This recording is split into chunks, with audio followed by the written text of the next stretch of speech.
안녕하세요. 최근 베나TV 영상을 무단 복제, 편집, 업로드하는 유튜브 채널이 많이 있습니다. 제작진이 발견하여 저작권 신고를 하면 유튜브에서 채널 폐쇄 조치를 합니다. 영상을 무단 복제, 업로드하는 것은 출연진과 제작진의 노력을 빼앗는 행위이며 불법입니다. 단, 원본 영상 공유하기는 가능합니다. 시청자 여러분, 제작진이 무단 업로드한 영상을 모두 찾기는 어렵습니다. 베나TV 영상이 다른 채널에 업로드된 경우 즉시 댓글, 제작진 이메일로 신고하여 주시기 바랍니다. 그리고 신고해 주셨던 분들 감사합니다. 더불어 후원금, 구독하기, 그리고 광고 시청도 부탁드립니다. 감사합니다.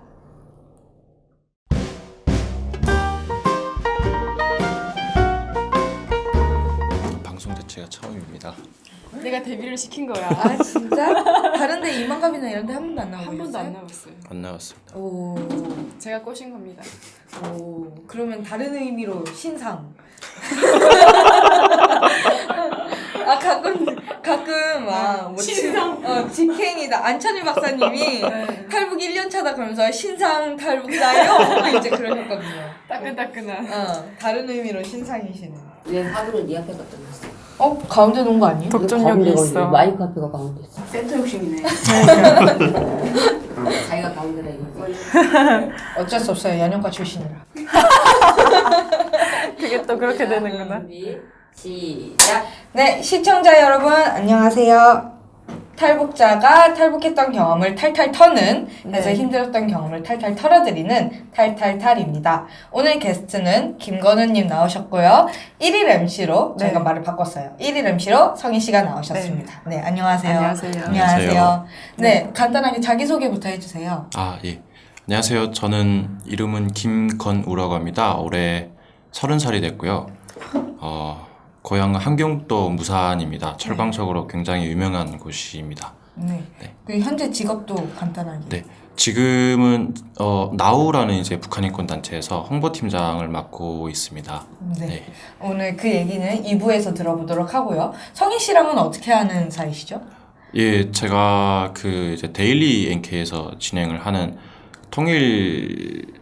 통일기자 양성 저널리즘 그쵸. 학교라는 이제 뭐 이름이 기네요. 몇 주 네. 동안에 진행되는 그런 양성 수업이 있었어요. 근데 거기서 저는 인턴 과정이었어가지고 저는 직원으로 만났었고 이분은 이제 거기 참가자로 만났었죠. 근데 얘기를 나누다 보니까 고양이 같은 거예요. 그래서 사실 그때 그 수업을 들으면서 만난 거 제외하고는 지금 사적으로 만나는 게 오늘이 2번째인가요? 그쵸. 네, 이렇게 둘도 잘 알지 못하는. 네, 근데 사이. 고양이 같다 그러니까 이제 무조건 친해진 거죠, 그냥. 뭔가 네. 반가운 마음이 들었군요. 네. 네, 오늘 그 얘기를 들어보도록 하겠습니다.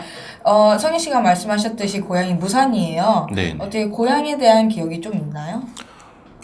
사실 고향에 대한 기억은 크게 없습니다. 제가 워낙 어릴 때 나와가지고 제가 88년생인데 98년도에 이제 탈북을 하게 됐거든요.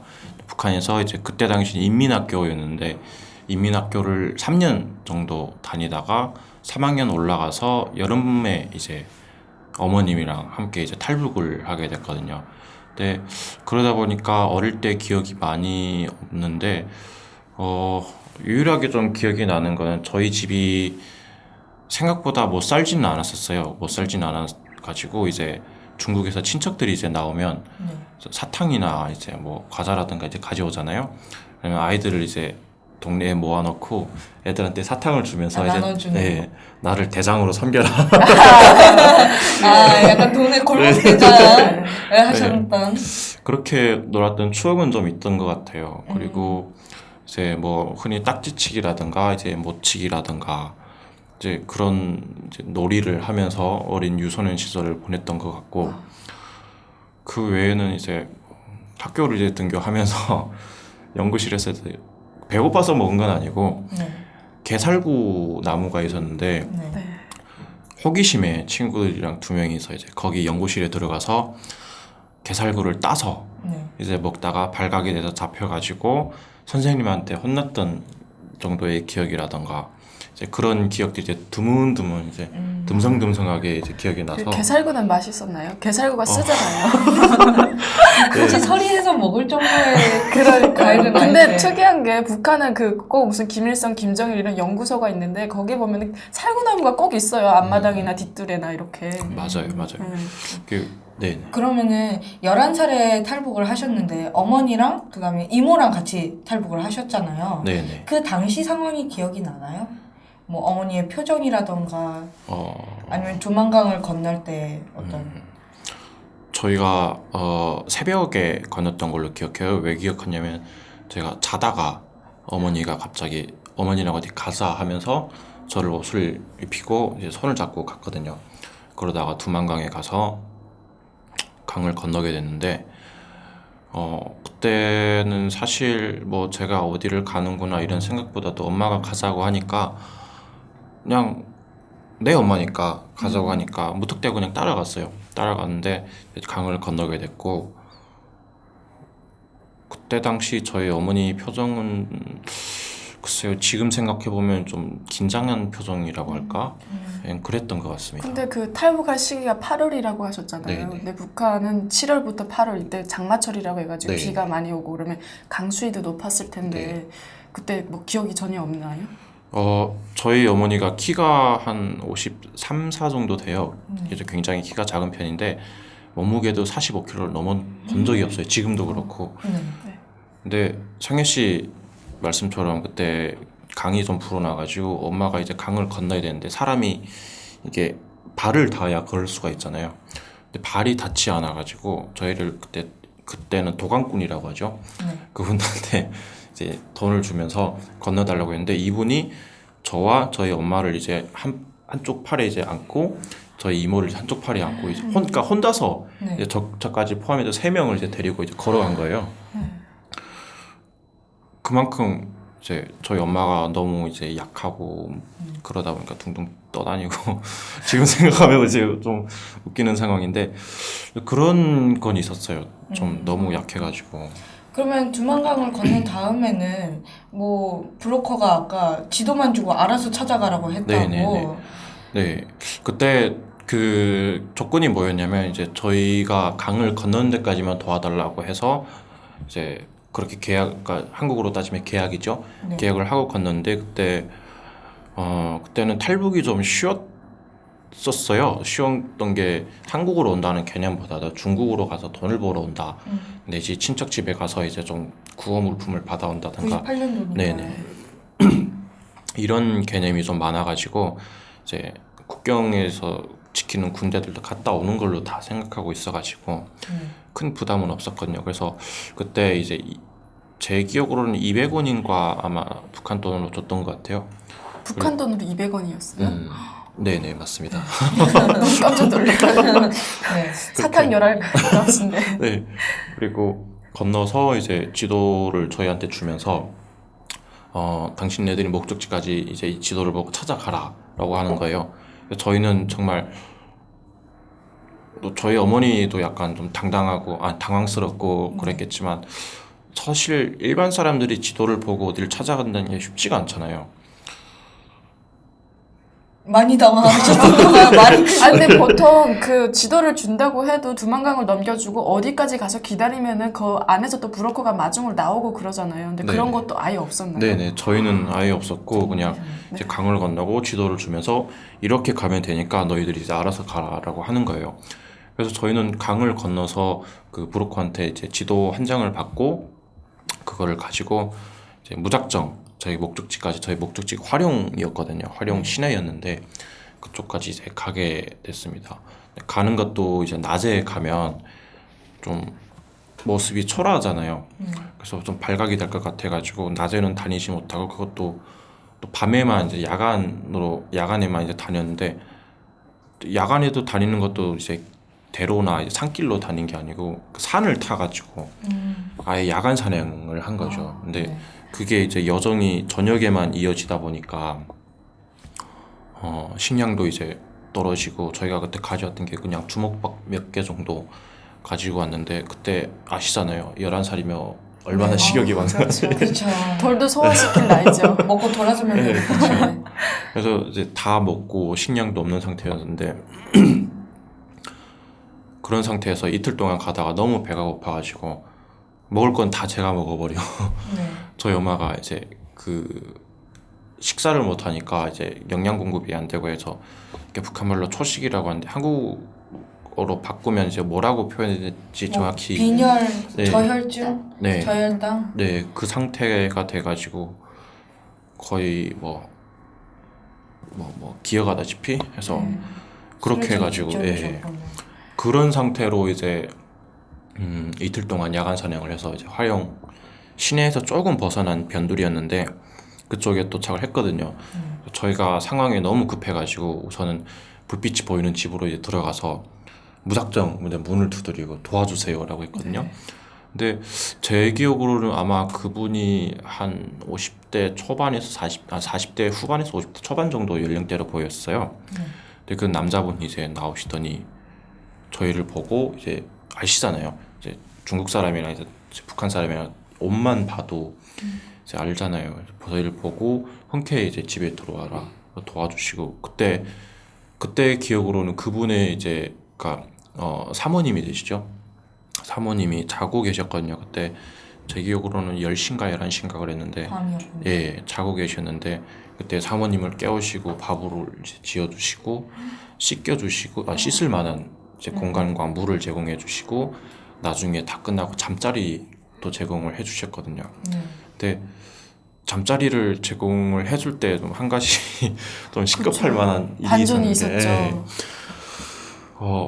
그 중국에는 좀 이렇게 아파트도 있지만 이제 일명 북한말로 땅집이라고 하죠. 네. 약간 좀 뭐라고 그러냐 연립식 주택이라고 해야 되나? 하모니카 주택이라고 네. 하는데 북한에서는 근데 그런 주택이 중국에도 이제 존재했었는데 그런 집에서 대부분 침대는 뭐 사용하는 집이 있었겠지만 침대를 사용 안 하다 보니까 이불을 많이 썼거든요. 그냥 이불 장에다가 이불을 쌓아두고 그랬는데 저희한테 이불을 이제 펴준다고 옷장을 이제 이불장을 열었는데 거기에 정복이 이렇게 딱 있는 거예요.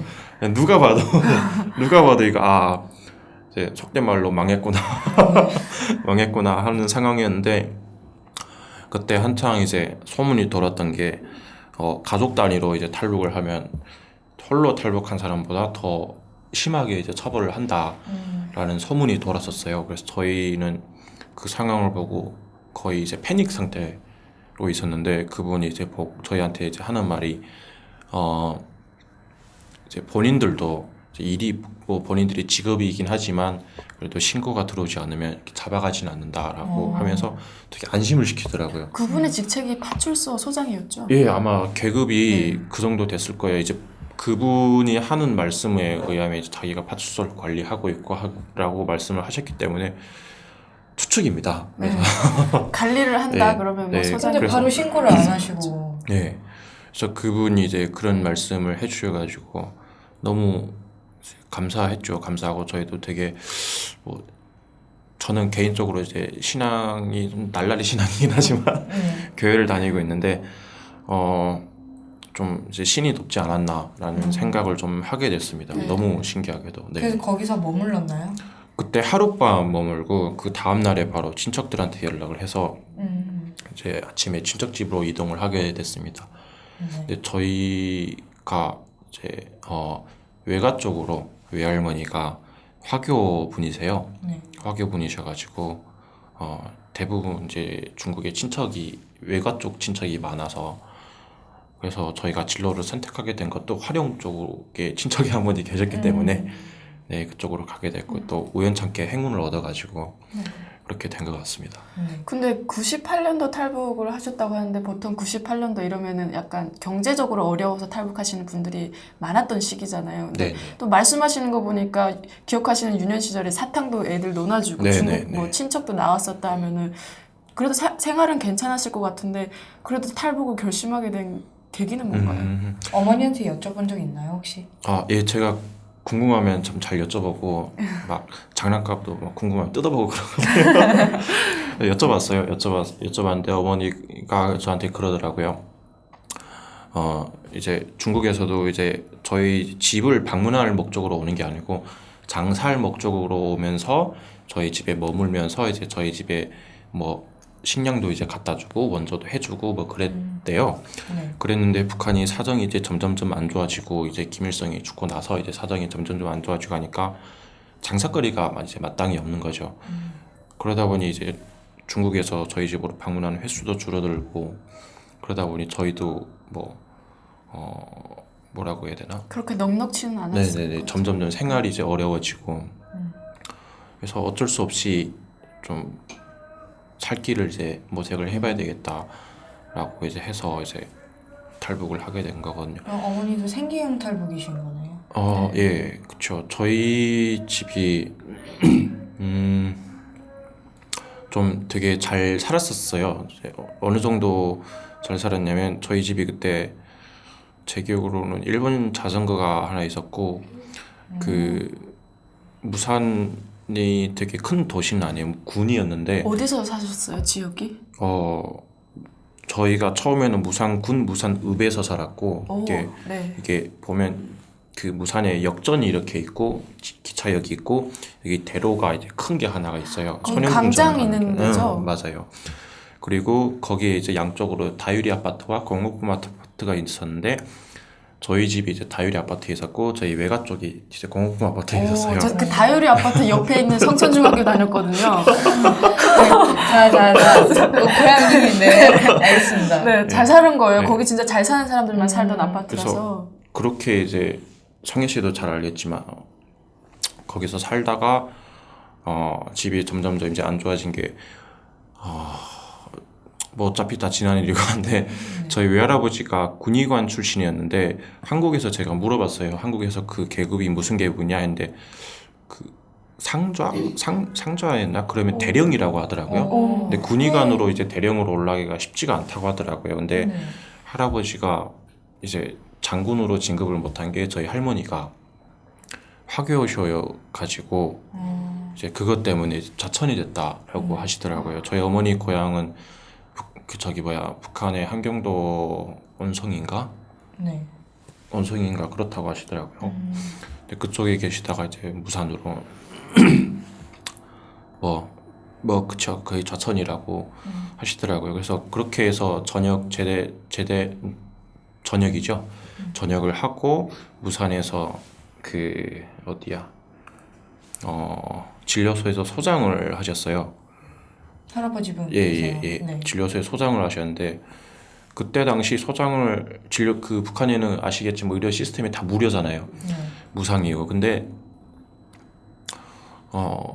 체계는 그렇지만 그래도 이제 뭔가 좀 이제 돈을 고여야죠. 돈을 고이고 뭐 뇌물을 주고 하면 좀 더 이제 잘 봐주고 약도 이제 더 챙겨주고 그러거든요. 근데 약이라고 해봤자 북한에는 뭐 양약 지금은 다 양약이지만 양약인데 거기는 뭐 양약이 있는 것도 없고 그러다 보니 저희 할아버지는 그 외과 의사였는데도 불구하고 침을 놓을 수가 있었고 그리고 산에 올라가서 약초를 캐다가 한약을 이제 다룰 줄 아셨고 직접. 예, 그래서 대부분 이제 침을 맞으러 오셨거든요. 그래서 병원에 그 진료 받으러 오시는 분들이 뭐 쌀을 뭐 1kg를 가져온다던가 술을 한 병 가져온다던가 이런 식으로 좀 뭔가 살림에 보탬이 될 만한 이제 뭐 물건들을 이제 가져다 줘서 가지고 생활이 그렇게 막 어렵지는 않았어요. 근데 그렇게 그런 어린 시절에 이제 어떻게 보면 이제 좋은 환경인데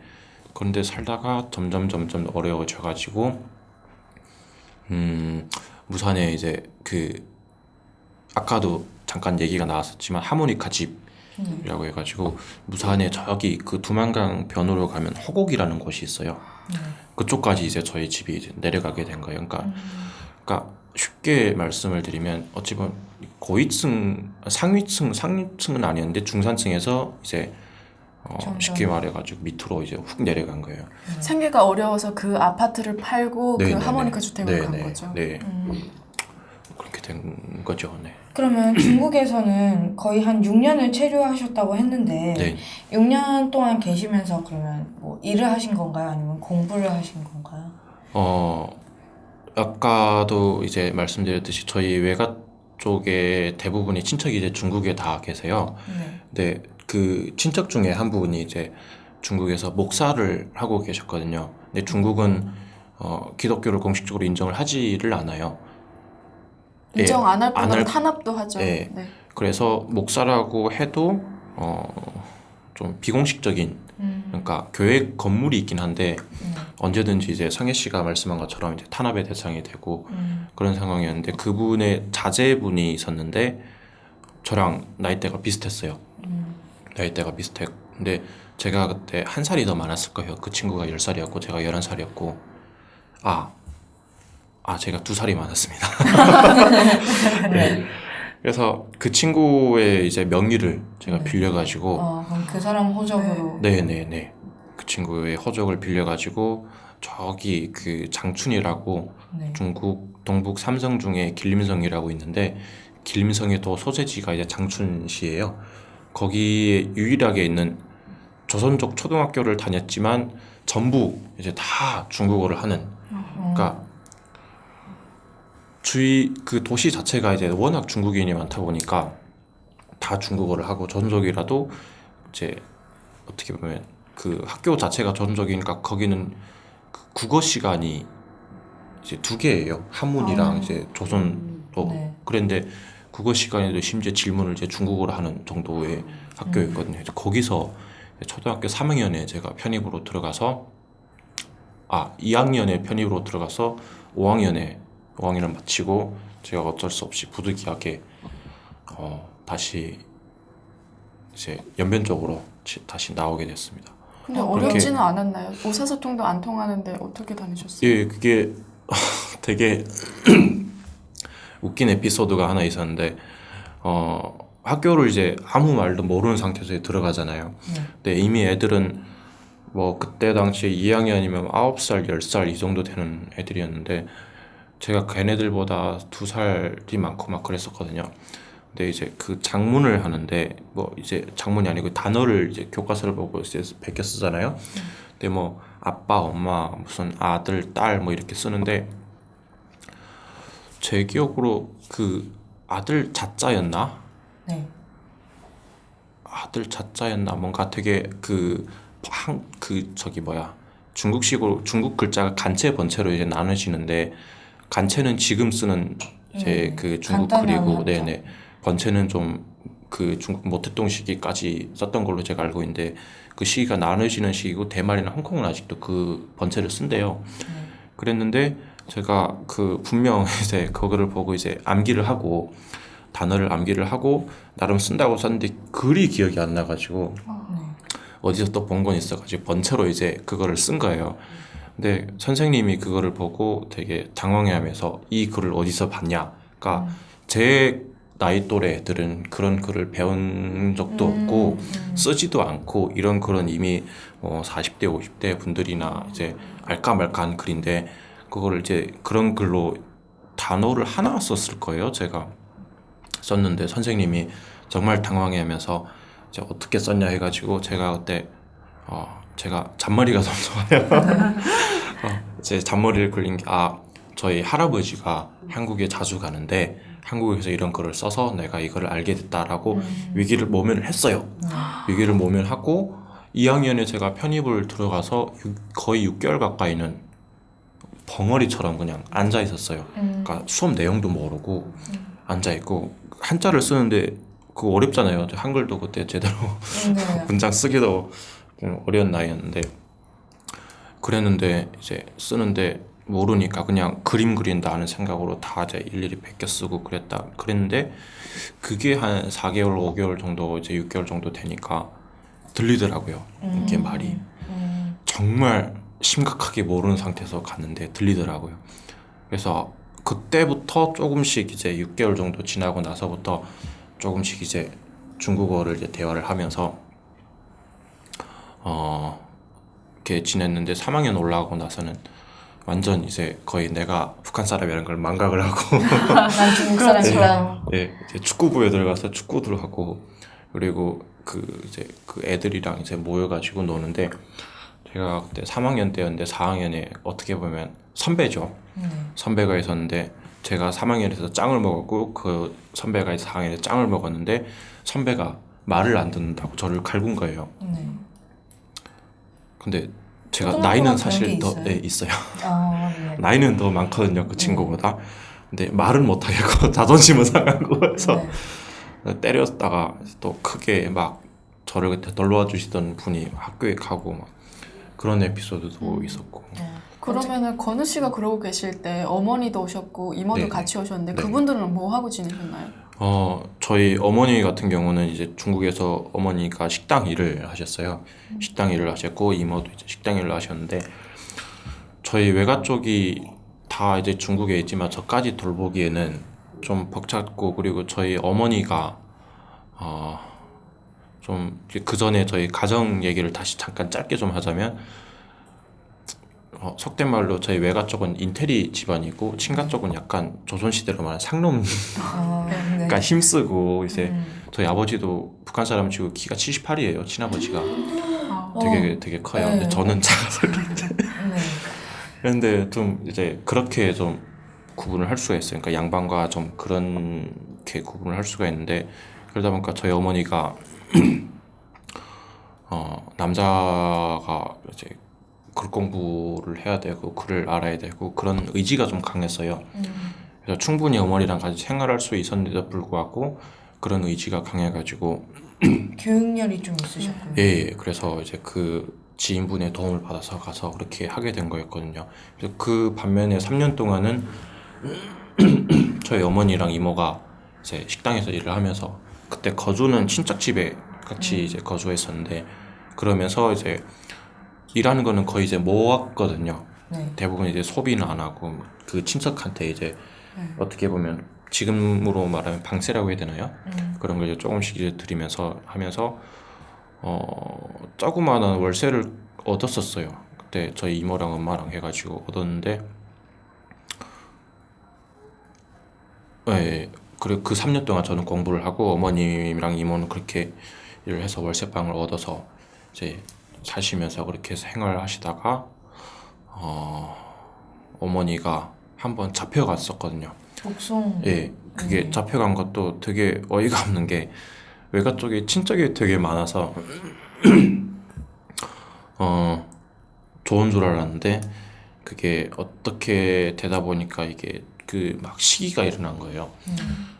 그러니까 그때 당시 뭐 물론 그 집에 얹혀 살긴 했지만 얹혀 살면서 이제 일을 해서 돈을 주고 하니까 자기네 집에 와서도 그러니까 사실 먹는 거는 다 나가서 먹고 일을 하면서 나가서 먹잖아요. 그러니까 사실상 집에 와서 잠만 자고 이제 그 집 가정 일도 다 해주고 뭔가 거의 보모식으로 이렇게 생활하고 그랬는데 다른 친척이 이제 그거를 보고 이제 자기네 집에 와서 이제 그렇게 집을 이제 가꾸면서 살아라. 그러니까 우리 집에 와서 쉽게 말해서 우리 집에 와서 몸종이 되라라고 했는데 저희 어머님 자존심이 또 그러지 못해가지고 그랬는데 마침 친척 할머니, 그러니까 저희 어머니한테는 작은 할머니, 작은 엄마가 되는 거죠.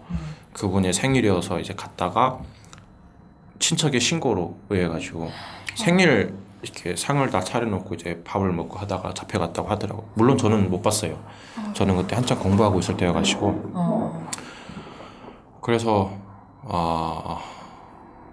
그때 한번 이제 상처를 받았고 그래서 어머님이 그때 한 1년 좀 안 되게 이제 갔다가 왔어요. 북한에 갔다가 노동 달렸는데 6개월 정도 있었는데 그 6개월 있은 것도 저희 거의 어머니가 기적에 가깝지 않나요? 체력이 워낙에 약하셨는데 네. 6개월 동안 노동 단련 데 네. 있었으면 그게 6개월 동안 있다가 이제 6개월 뒤에 나온 것도 너무 이게 몸이 마르고 그러다 보니까 저희 어머니가 지금도 건강이 안 좋은데 그때 막 좀 약간 좀 안 좋은 말씀을 드리자면 그 감옥이 되게 좁고 사람이 많잖아요. 네. 그리고 위생 상태도 좋지 않다 보니까 어떤 식으로 좀 이렇게 일본 단어긴 한데 이게 바켓츠 양으로 만든 바켓츠 같은 양동이. 데다가 그런데다가 이제 그 소변도 보게 하고 이제 큰 것도 보게 하고 그리고 그걸 물에다 한번 훅 해가지고 거기다가 이제 죽을 주고 그러니까 이게 사람이 그런 상태에서 생활을 6개월을 하니까 영양실조는 물론이고 위생 상태가 안 좋다 보니까 이게 몸에 병이 생긴 거예요. 네. 그래서 그때 그쪽에서 판단을 한 게 이 사람은 이제 알아서 죽겠구나라고 판단을 한 거예요. 그래서 이제 이 사람은 어떻게 보면 그 병보석으로. 그렇게 이제 풀려났는데 거기 있으면 죽잖아요. 네. 그래서 할아버지가 다시 이제 보낸 거예요, 중국으로. 이모랑 엄마랑 해가지고 다시 가라 해서 그래서 그 몸을 이끌고 다시 중국에 와서 이제 저를 이제 만나게 된 거예요. 근데 그 어머님이 잡혀 나간 정도 그 사이가 한 1년 정도 되는데 그때는 제가 그 어머니가 잡혀갔다는 소식을 듣고 이제 무슨 생각으로 그랬는지 모르겠는데 더 이상 내가 공부를 할 만한 상황이 아니구나 해가지고 내 발로 이제 나는 여기서 이제 가겠습니다 하고 왔는데 갈 데가 아무것도 없는 거예요. 그렇죠. 아무것도 없는 거예요. 친척이라고 해봤자 우리 엄마한테나 이제 6천 언니 되고 무슨 뭐 몇천 언니 되고 하지 사실 저랑은 8촌 네, 까마득하잖아요. 거의 무슨 뭐 없는 거지 새끼 마냥 있어도 그만이고 없어도 그만이고 이제 그런 존재였는데 어딜 갈까 했는데 친척은 아니었고 저희 그 친척의 친구분이 이제 한 분이 계신데 그분이 이제 그 전도사였어요. 이제 전도사인데 그분은 저희랑 아무 관련도 없고 혈연으로 맺힌 아무 관계도 없는데 친척의 친구였는데 그분이 이제 북한으로 자주 나오시면서 저희랑 친해지게 됐는데 그분 집에 이제 제가 이제 찾아갔거든요. 이제 도와달라고. 갔는데 그분이 제 뒤에 사정을 듣더니 그러면 이제 우선 이제 거처가 없잖아요. 그래서 네. 거처를 알아보겠다고 하시고 그 알아볼 동안 이제 그분 집에 있었는데 그분이 알아봐 주신 게 그 심양이라고 그쪽에 이제 가면 공부를 할 수 있는 곳이 있다라고 하시더라고요. 그래서 심양 쪽으로 가게 됐는데 이제 정작 가니까 뭐라 그럴까 이제 그 성격 통독반이라고 해야 되나요? 이제 무슨 의미냐 무슨 말씀이냐면 이제 약간 정규 과정의 교육이 아니라 네네. 약간 종교 네네네. 교육 네, 그쪽이었군요. 네. 그래서 그분들도 사실 잘 몰랐던 게 어찌됐든 어찌든 공부거든요. 네. 어떻게 됐든 공부거든요. 뭐 정상적인 이제 그런 교육은 아니지만 근데 공부를 시킨다니까 그 정보를 듣고 이런 데가 있구나 해서 이 아이를 여기다 보내면 되겠구나라고 생각했는데 그분들을 생각과는 좀 다른 곳이었고 근데 거기를 이제 소개받아서 가게 됐는데 그쪽에서 제가 한 6개월 정도 좀 못 있었던 것 같아요. 그럼 5개월, 그 당시가 몇 살이셨어요? 그때가 제가 14살, 15살 때였어요. 그 당시에 어머니가 북송됐다는 소식을 들었을 때 네네. 다시 어머니를 만날 수 있을 거다라는 생각을 했나요? 저는 생각을 좀 했었어요. 그 한 이유가 제가 그 심양 쪽으로 이제 가면서 매일 생활했던 게 좀 아침에 일어나서 몇 시부터 몇 시까지는 이제 성경을 이제 함께 보고 뭐 수요일과 일요일은 예배를 드리고 이제 그런 생활이었거든요. 그러다 보니까 의지할 데가 아무 데도 없는 거예요. 그래서 좀 이제 종교에 좀 금식이라는 게 있어요. 기독교에는 금식이라는 게 있는데 보통 뭐 딱히 며칠씩 정해진 건 아닌데 3일 금식, 5일 금식, 7일 금식 이런 식으로 이제 나가는데 저는 이상하게 4일 금식을 했어요. 네. 4일 동안 이상하게 물만 먹으면서 금식하면서 기도를 했거든요. 다시 이제 보내주면 이제 중국으로 우리 엄마를 보내주면 내가 뭐든지 다 하겠다고 했는데 기도 응답인지 뭔지는 응답이겠죠. 근데 어머님이 다시 오셨더라고요. 그래서 그 소식을 듣고 이제 다시 거기서도 나와서 어머니 만나러 가게 됐고. 네. 그러면 그러고 나서 한국에 갈 생각은 어떻게 하신 거예요? 저희는 애시당초 한국에 올 생각으로 이제 탈북한 건 아니었었어요. 네. 아니었고 이제 중국에서 어느 정도 먹고 살려고 탈북을 하신 네, 거였어요. 그랬는데 이제 좀 전에도 말씀드렸다시피 저희 어머니가 이제 교육에 대한 열이 좀 있어요. 그래서 저한테 제가 그때 나이가 점점 사춘기 시절이었고 16, 17, 18 이렇게 막 올라가는 나이였고 하니까 또 하는 것도 없고 빈둥빈둥대고 놀고 있었거든요. 좀 안 좋은 표현으로 양아치 동네 양아치처럼 이제 그 힘약한 애들한테 막 삥 뜯고 이제 북한에 계실 때 양아치 기질이 있으셨는데. 네, 그러셨는데. 그랬거든요. 예. 그랬는데 이제 점점 이제 머리는 커가고 하니까 저희 어머님이 더 이상 이제 중국에서 이렇게 살면 그러니까 깡패를 하겠구나 하셔가지고 이제 한국으로 가자 해서 탈북을 이제 98년도에 했지만 이제 한국으로 오자고 이제 결심한 게 2004년도. 이제 그 긴 시간 동안 이제 있다가 이제 결국은 저를 이제 교육시키려고 사람을 만들려고. 그럼 그 당시에 건우 씨는 그러면 그거에 대해서 찬성을 했나요? 엄마가 한국으로 가자고 했을 때 그 당시에 한국에 대해서 좀 아셨나요? 예, 그때 당시 좀 한국에 대해서 많이 알았던 게 그때 한창 이제 중국에 PC방 붐이 일고 있을 시기였거든요. 네. 그래서 한국에 그러니까 한류 1세대라고 하죠. H.O.T.라던가 뭐 누구야? 그 누구지? 잭스키스 이런 거요? 잭스키스 뭐 그리고 터보 뭐 네. 박정현 뭐 이런 저도 모르는. 네. 갑자기 네. 그때 또 이제 중국에서 이제 해적판 음반이 막 나돌고 했었는데 PC방에서 이제 그런 음악을 들으면서 뮤직비디오도 이제 나오잖아요. 네. 이제 그런 거 보면서 한국이란 곳이 이런 곳이구나 하고 생각을 하게 됐고 또 중국 조선족 분들도 한국으로 이제 많이 일하러 가고 그런 상황이어가지고 이제 한국이라는 곳 자체는 이제 되게 잘 사는 나라 이런 인식이 있었어요. 네. 그리고 제가 어릴 때도 학교 다닐 때도 그러니까 북한에서 초등학교 다닐 때도 제1교포 한 친구가 있었는데 그 친구 집도 잘 살았어요. 잘 살았는데 그 친구 말에 의하면 이제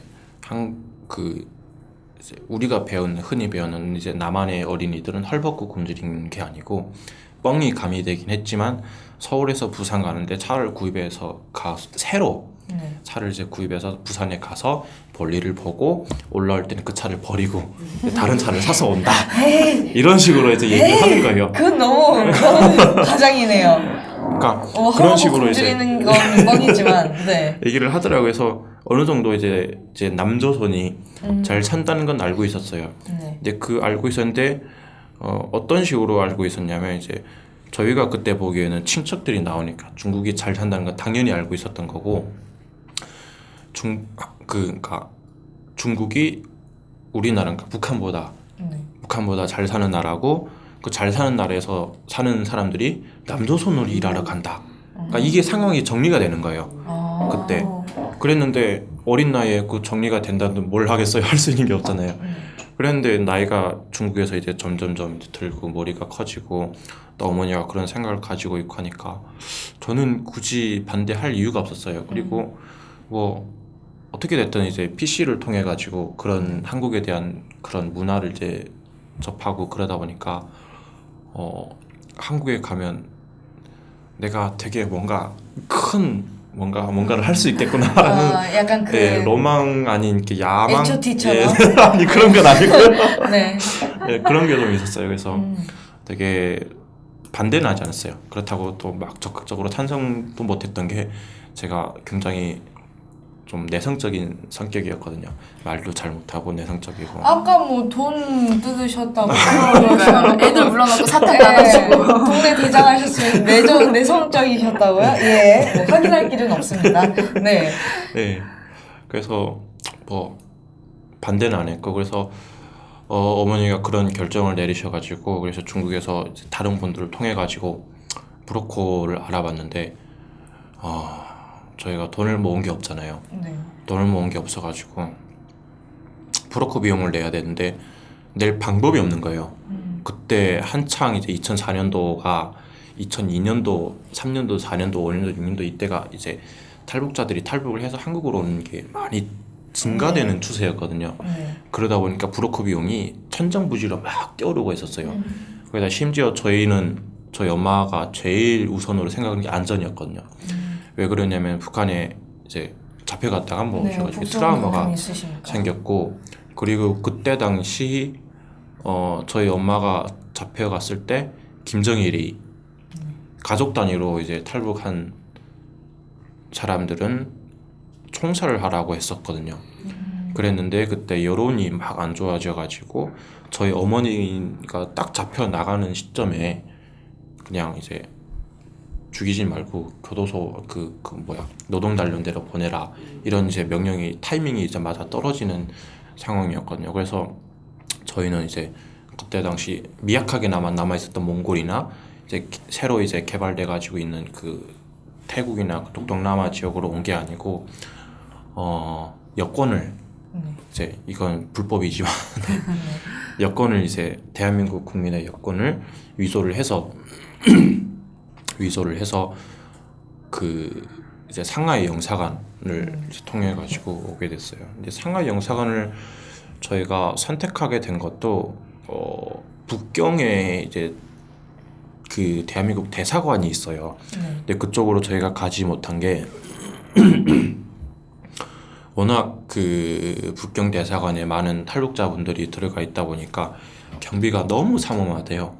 그래서 저희가 여권을 가지고 들어가더라도 거기서 그 입구에서 막힐 확률이 더 높고, 그렇다고 해서 저희가 힘으로 밀고 들어가자니 아이에다가 여자 2명인데 그 밀고 들어갈 수 있는 상황이 아니었거든요.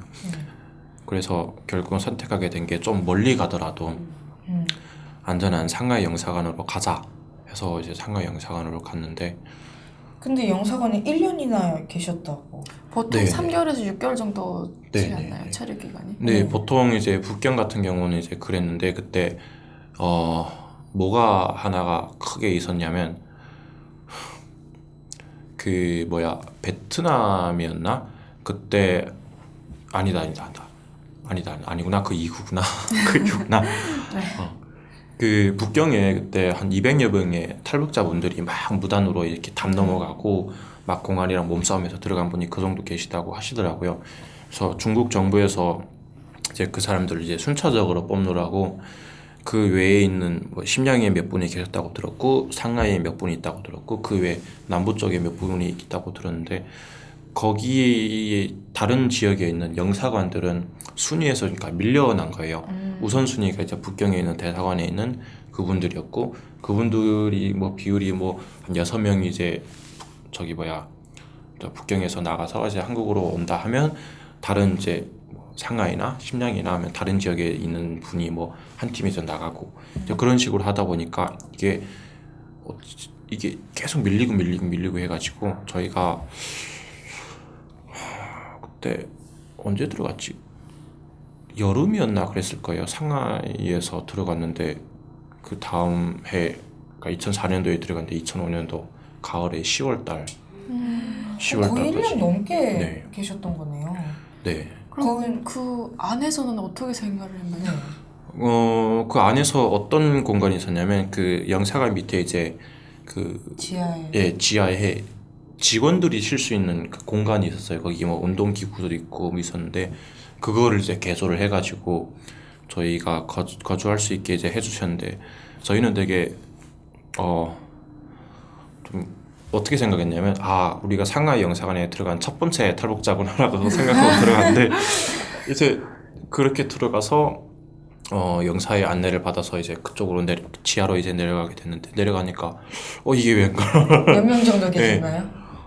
정확히 기억은 안 나지만 10명 미만으로 계시더라고요. 계시면서 이제 사람들이 막 들어오니까 이제 북한말로 저 탈북자들이 떠오르는구나 그러더라고요. 그래서 그렇게 저희까지 해서 13명인가 14명이 그렇게 아마 있었을 거예요.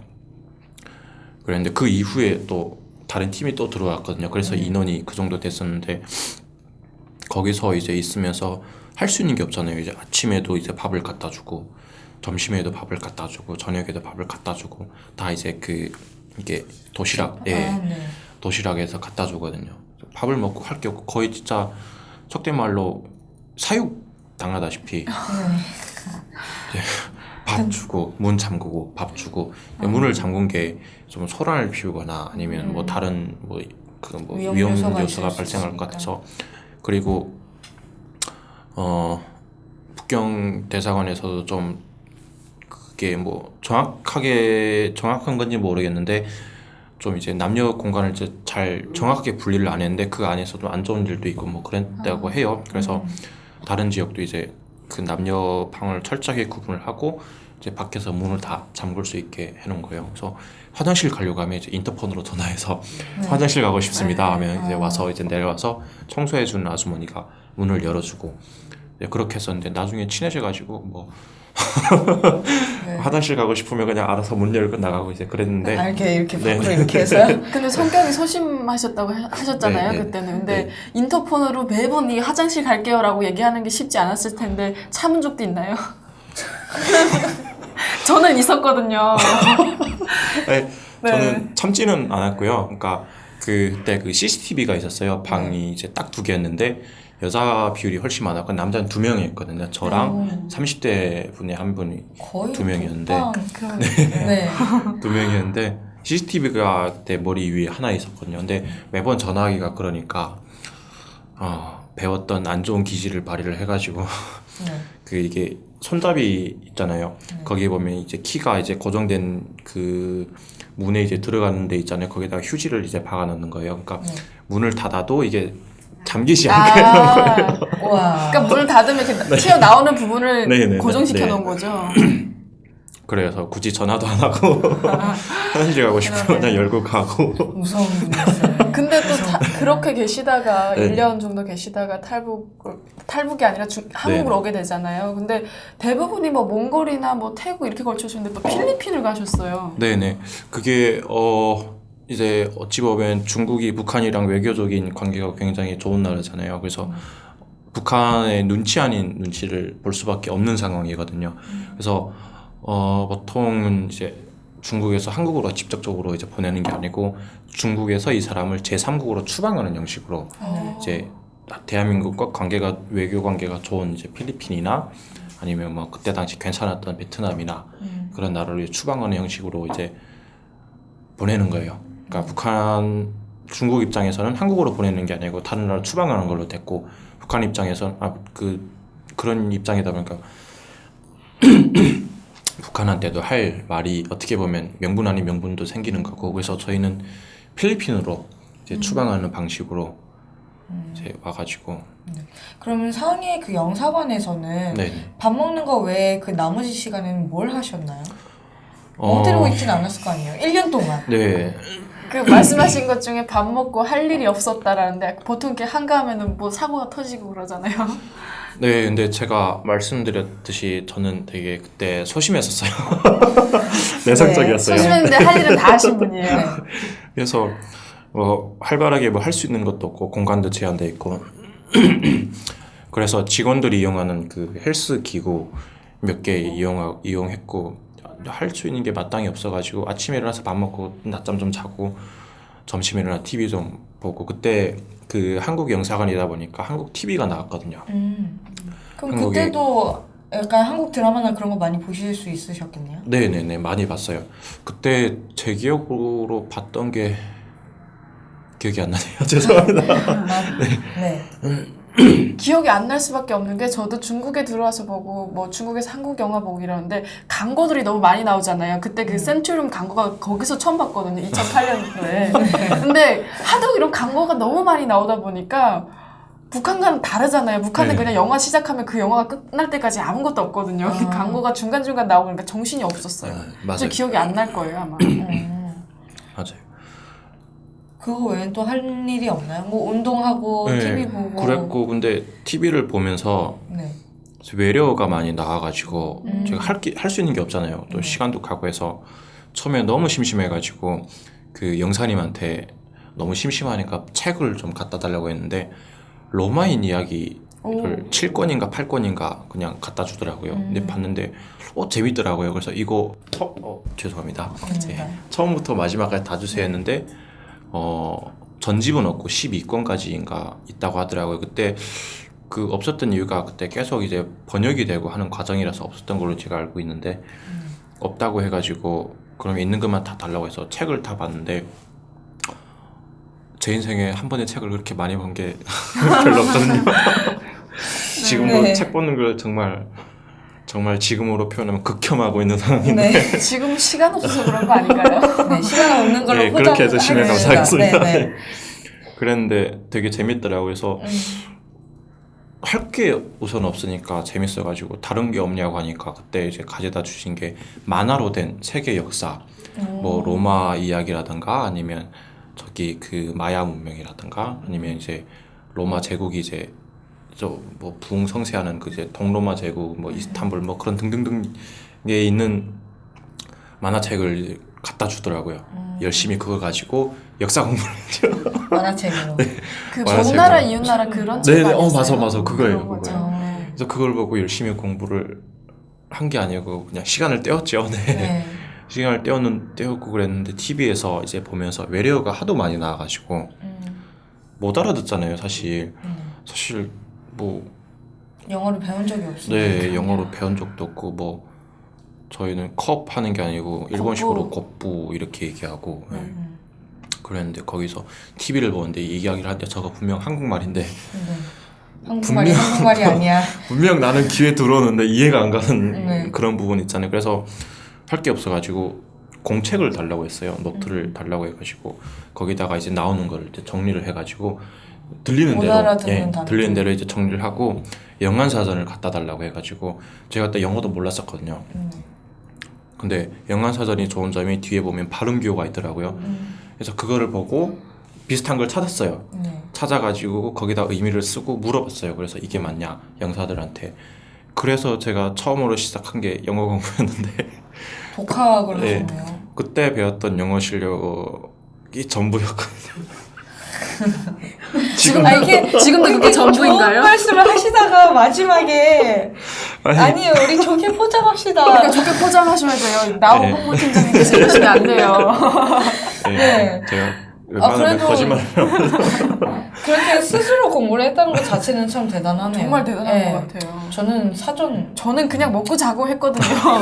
차원이 달라요. 네. 아니, 너무 할 게 없어가지고 그래서 이렇게 그 외래어를 보고 그렇다고 제가 막 단어를 외우거나 그러진 않고 그러니까 내가 못 알아들으니까 내가 마치 무슨 바보가 된 것 같은 느낌이 있는 거예요. 그 느낌이 드는 거예요. 이제 같은 고향 이제 분이랑 얘기를 하면 분명히 단어의 의미도 알겠고 의사소통이 되는데 TV에서 뉴스가 나오거나 뭐 그러면 뉴스 퍼레이드 안 된 뉴스 퍼레이드가 뭔지도 몰랐고 둘 다 매력. 이게 뭐지 하고 있었고 네. 그럼 뉴스 24시는 알겠는데 뉴스는 뭐지 하고 모르는 거예요 이게. 그러다 보니까 내가 좀 뭔가 바보가 된 것 같은 느낌이 들고 해서 우선 내가 좀 알아야 되겠다 해가지고 그래서 공부를 사실 시작한다고 하기보다도 이제 이해를 하려고 했던 게 이제 영어의 그 기초가 됐고 이제 전부가 됐고 지금도 전부지만 네, 그 마지막 말씀을 안 하셔도 되는데. 그러니까요. 아무튼 그렇게 네. 영사관에서 1년 계시면서 네. 뭐 드라마도 보시고 스스로 독학도 하시고 운동도 하시고 뭐 조금 네. 근육이 좀 생겼어요. 네. 아니. 그렇게 해서 2005년도에 한국에 네. 입국을 하셨어요. 네. 저희가 그 입국한 이후랑 어떻게 나우에서 이렇게 홍보팀장으로 일하게 되셨는지는 2부에서 들어보도록 하겠습니다. 1부는 여기서 마치도록 하겠습니다. 감사합니다. 컷. 네. 감사합니다. 네. 한 10분, 15분 쉬고 2부 잘하다 끝에 가서 2부 촬영할게요. 제가 당황스러워. 혼자만 말만 아침 식사 안 하셨죠? 베나TV는 정부기관 및 관련 단체의 후원을 받지 않습니다. 후원금을 받게 될 경우 출연 요청, 주제 선정 등 청탁을 할 수 있기 때문입니다. 그래서 베나TV는 정부기관 및 관련 단체의 후원을 받지 않습니다. 베나TV가 지속적으로 프로그램을 만들 수 있도록 시청자 여러분께 부탁 말씀 올립니다.